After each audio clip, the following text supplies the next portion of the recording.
জয় মা কামাখ্যা। আজি অম্বুবাচী মেলাৰ চতুৰ্থ দিন আৰু চতুৰ্থ দিনাখন আহিছোঁ আৰু এতিয়া এফালে যেটো নৰকাসুৰে বনোৱা ৰাস্তাটো কামাখ্যা মন্দিৰৰ ওপৰলৈ যোৱা ৰাস্তাটো সেই ৰাস্তাৰে আজি কামাখ্যা মন্দিৰলৈ গৈ আছোঁ। মানে নৰকাসুৰে বনোৱা ৰাস্তাটোৰে সৰু থাকোঁতে মা দেউতাৰ লগত আহিছিলোঁ আৰু বহুত বছৰ হ'ল অহা নাই আৰু এইবাৰ ভাবিছোঁ অম্বুবাচী মেলাত এই ৰাস্তাটোৰে যাওঁ আৰু এই ৰাস্তাটোৰে গ'লে কি দেখা পাওঁ চাম আজি আপোনালোকক দেখুৱাম। যদি আপোনালোকে গাড়ী ৰাস্তাৰে নগৈ এই ৰাস্তাটোৰে যাব খোজে তেনেহ'লে এইফালে আহিলে এইফালে এইটো প্ৰৱেশ দুৱাৰটো ইয়াতে দেখিবলৈ পাব আৰু ইয়াৰ পৰা নৰকাসুৰে বনোৱা শিলৰ ৰাস্তাটো আৰম্ভ হৈছে। এইফালে পৰা যদি চাই সেইখন আছে তৰুণখন আৰু ইয়াৰ পৰা এনেদৰে আৰম্ভ হৈ গৈছে। এতিয়া তলৰ পৰা শিলৰ চিৰি কিছু সময় বগাই অহাৰ পিছত এইফালে মেইন ৰাস্তা পাই গ'লোঁ, মানে গাড়ী অহা যোৱা কৰা ৰাস্তা। এই ৰাস্তাৰে অৱশ্যে মানুহ অহা যোৱাৰ পৰিমাণটো বহুত গুণে বেছি আৰু এতিয়া সন্মুখৰ ফালে সেই আছে গণেশ মন্দিৰ আছে, সেইফালে যাব লাগিব।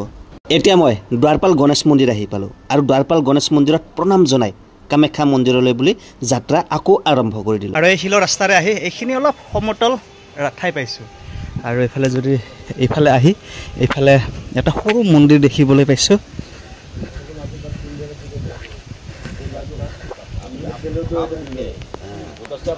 কথাটো ভাবিলে কিন্তু আচৰিতেই লাগে।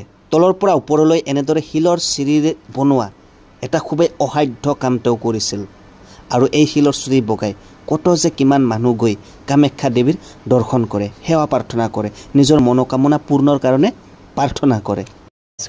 আৰু আহি শিলৰ ৰাস্তাৰ অলপ দূৰ অতিক্ৰম কৰি আহিলোঁ আৰু অতিক্ৰম কৰি আহি ইয়াতে লিখা আছে মহাশক্তিৰ কাষলৈ 660 খোজৰ বাট, ইয়াৰ পৰা আৰু যাব লাগিব দেৱী মাৰ দৰ্শন কৰিবলৈ। আৰু এতিয়া অপেক্ষা মাথো 660টা শিলৰ চিৰি, 660টা শিলৰ চিৰি বগাই গ'লে তেওঁৰ দৰ্শন কৰিব পাৰিম আৰু বহুতৰ দৰে এনেদৰে ময়ো লাহে লাহে গৈ দৰ্শন কৰিম। কিছু সময় শিলৰ চিৰি বগাই আহি আকৌ গাড়ীৰ ৰাস্তা পাই গ'লোঁ। গাড়ীৰ ৰাস্তাৰে দেখিবলৈ পালোঁ অসংখ্য অগণন মানুহ খোজকাঢ়ি কামাখ্যা মন্দিৰ দৰ্শন কৰিবলৈ গৈ আছে আৰু শিলৰ চিৰি বগাই যাবলৈ হ'লে এই ৰাস্তাৰে যাবলৈ লাগিব। কিন্তু এই ৰাস্তাটো মানে যাবৰ কাৰণে বন্ধ কৰি দিছে, কেৱল আহি থকা সকলকহে আহিবলৈ দিয়া হৈছে আৰু এই ৰাস্তাৰে যাবলৈ দিছে, মানে মেইন ৰাস্তাৰে যাবলৈ দিছে। সেয়ে এতিয়া উপায়বিহীন হৈ এই ৰাস্তাৰে তেওঁলোকৰ লগত ময়ো যাবলৈ আৰম্ভ কৰিছোঁ। আজি অম্বুবাচী মেলাৰ চতুৰ্থ দিনাখন যিটো মানে ভাবি আহিছিলোঁ সেইটো নহ'লেই, কেৱল মাত্ৰ শিলৰ চিৰি আধাহে বগাই আহিবলৈ পালোঁ আৰু সেইফালে ৰাস্তাটো বাধা দিয়াৰ কাৰণে এনেদৰে মেইন ৰাস্তাৰে আহিবলগীয়া হ'ল আৰু এতিয়া মেইন ৰাস্তাৰে গৈ কামাখ্যা দেৱীৰ দৰ্শন কৰিম। মই প্ৰথম দিনা আহোঁতে কামাখ্যা মন্দিৰলৈ যোৱাৰ ৰাস্তাটো বেলেগ আছিল আৰু আজি চতুৰ্থ দিনা কামাখ্যা মন্দিৰলৈ যোৱা ৰাস্তাটো অলপ সাল সলনি কৰিছে আৰু এইফালে যদি চাই আপোনালোকে এইফালে যিটো পাণ্ডুৰ হৈ নতুন ৰাস্তাটো নিৰ্মাণ কৰিছিল, এই নতুন ৰাস্তাৰে এনেদৰে এতিয়া আমি এইফালে তলৰ ফালে নামি গৈছোঁ আৰু তলৰ ফালে নামি গৈ কোনফালৰ পৰা বাৰু যাবলৈ দিয়ে এতিয়া গ'লেহে গম পাম।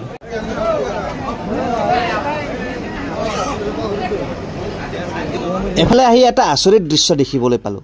পৰুৱাবিলাক যেনেদৰে এটা লাইন লাগি গৈ থাকে তেনেদৰে এইফালে চাওক কামাখ্যা মন্দিৰ দৰ্শন কৰিবৰ কাৰণে ভাৰতৰ বিভিন্ন প্ৰান্তৰ পৰা অহা ভক্তসকলে এনেদৰে শাৰী পাতি লাইন কৰি গৈ আছে।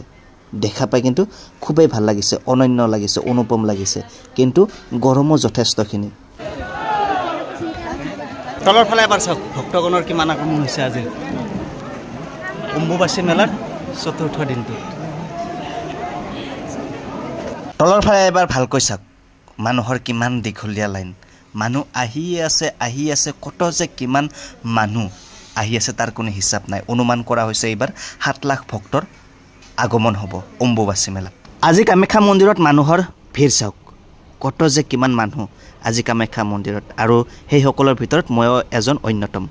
এতিয়া কামাখ্যা মন্দিৰলৈ আহিলোঁ, কামাখ্যা মন্দিৰত আহি সেৱা প্ৰাৰ্থনা কৰিলোঁ যাতে সকলোৱে ভালে কুশলে থাকে তাৰে কামনা কৰিলোঁ। হে মা কামাখ্যা, বহু দূৰ দূৰণিৰ পৰা বহু কষ্ট কৰি এইদৰে ভক্তসকল আহি তোমাৰ শ্ৰীচৰণত সেৱা প্ৰাৰ্থনা কৰি আছে। তুমি যেন সকলো ভকতৰে মনোবাঞ্ছা পূৰ্ণ কৰি দিবা, এয়ে মোৰ কামনা। মা কামাখ্যাৰ মন্দিৰত নিজৰ কপালটো লগাই নিজৰ মনোবাঞ্ছা পূৰ্ণৰ কাৰণে সকলোৱে আশীৰ্বাদ দিছে। অম্বুবাচী মেলাৰ চতুৰ্থ দিনাখন আহি সেৱা প্ৰাৰ্থনা কৰিলোঁ, খুবেই ভাল লাগিল আৰু আজি অলপ দীঘলীয়াকৈ আহিবলৈ দিলে, মানে ৰাস্তাটো অলপ ঘূৰাই পকাই দিলে, তথাপিও গৰম মানুহৰ ভিৰ এইবিলাক অতিক্ৰম কৰি আহি মাৰ শ্ৰীচৰণত সেৱা প্ৰাৰ্থনা কৰিলোঁ খুবেই ভাল লাগিল এতিয়া মই কামাখ্যা মন্দিৰৰ এইটো ফালে আহিলোঁ আৰু এইটো ফালে আহি চাই আছোঁ মেলাৰ পৰিৱেশ খুবেই অনন্য অনুপম আৰু অগণন মানুহ আহি আছে গৈ আছে আহি আছে গৈ আছে তাৰ কোনো হিচাপ নাই এতিয়া মই ওপৰৰ পৰা নামি আহি তলৰ মেইন গেটখন পাই গ'লোঁ আৰু এতিয়াও যদি চাই আবেলিৰ 5টামান বাজিল আৰু এতিয়াও চাওক কিমান মানুহ আহি আছে অগণন মানুহ আহি আছে অম্বুবাচী মেলাৰ চতুৰ্থ দিনাখন আজিৰ ভিডিঅ'টো ইমানতে সমাপ্ত কৰিলোঁ আপোনালোকৰ কেনেকুৱা লাগিল কমেণ্টত জনাবলৈ নাপাহৰিব আপোনালোক সকলোকে মা কামাখ্যাই ভালে কুশলে ৰাখক তাৰে কামনা কৰিলোঁ